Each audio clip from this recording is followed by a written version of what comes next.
All right, let's get right into it. We are talking about one of the most explosive, just terrifying forces ever seen inside a boxing ring. We're gonna break down the science of Mike Tyson. I mean, really think about that for a second. In a sport of giants, this shorter, stockier fighter didn't just compete, he absolutely dominated. He was dismantling guys in seconds. So how on earth did he do it? How did he close that massive distance and unleash that kind of power? Well, here's the secret. It wasn't just random wild aggression. Nope, it was a scientific, almost revolutionary approach to fighting. A complete system that actually turned all his supposed disadvantages into his greatest weapons. So, let's break that system down piece by piece. First things first, it all starts with defense. See, before he could throw a single punch, he had to become impossible to hit. He became this constantly moving, elusive target, all built on the foundation of a very unique style called peekaboo.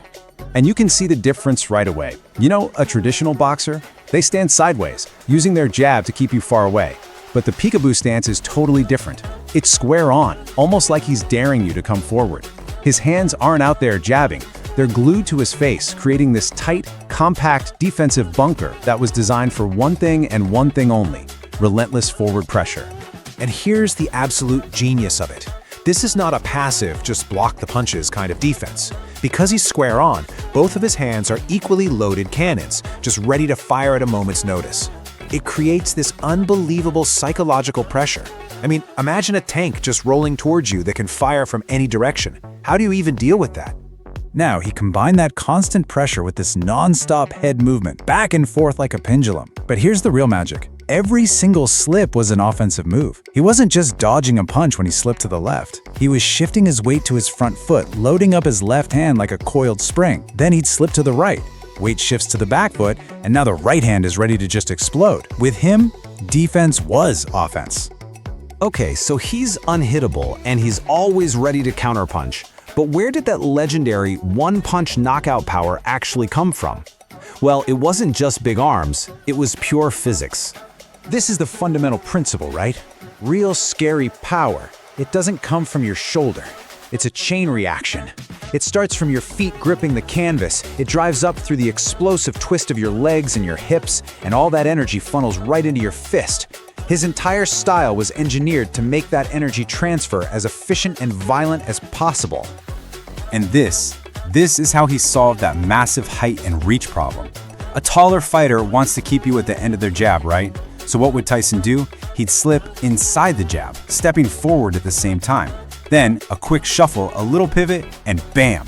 Suddenly, he's at an angle his opponent has literally never seen before. From there, they can't hit him, they can't move, and they are completely exposed. And this right here, this is why those angles were so absolutely lethal. It wasn't just the raw power of the punch, it was the element of complete surprise. When a punch comes from somewhere you don't expect, you can't brace for it, you don't even see it, and that's what creates those highlight reel knockouts. Now, a style like this high pressure, constant motion, explosive attack, it's unbelievably exhausting. To fuel that kind of chaos, you need a superhuman engine.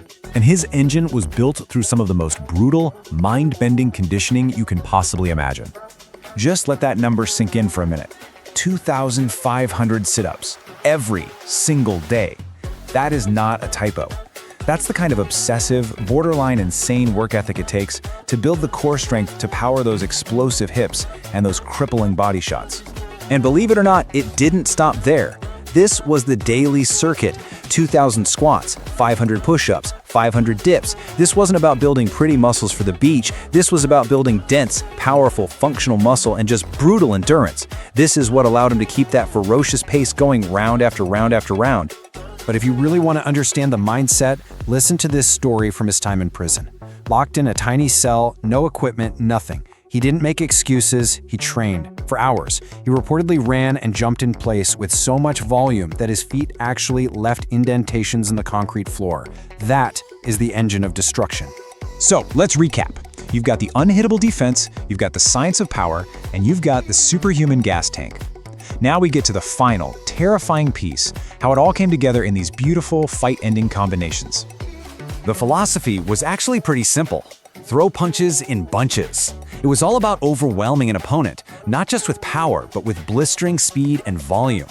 The goal was to throw them so fast and so fluidly that multiple impacts sounded like a single, deafening crack.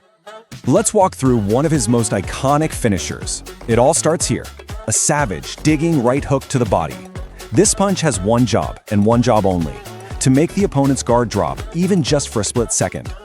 And in that tiny little window, that split second, boom, the opening is there. The very same hand that just buried itself in the body comes straight up the middle with a lights-out uppercut. The opponent never ever sees it coming. The body shot is the setup. The uppercut is the knockout. It's just pure, calculated brutality. And he had a whole playbook full of these things. The jab to slip into a left hook. The leaping gazelle hook that closed the distance in a blur. Each one of these was like a pre-programmed sequence of destruction, drilled tens of thousands of times until it was just pure, violent muscle memory. So that leaves us with the big question, right? Was the peekaboo style this perfect, unbeatable system that anyone could use?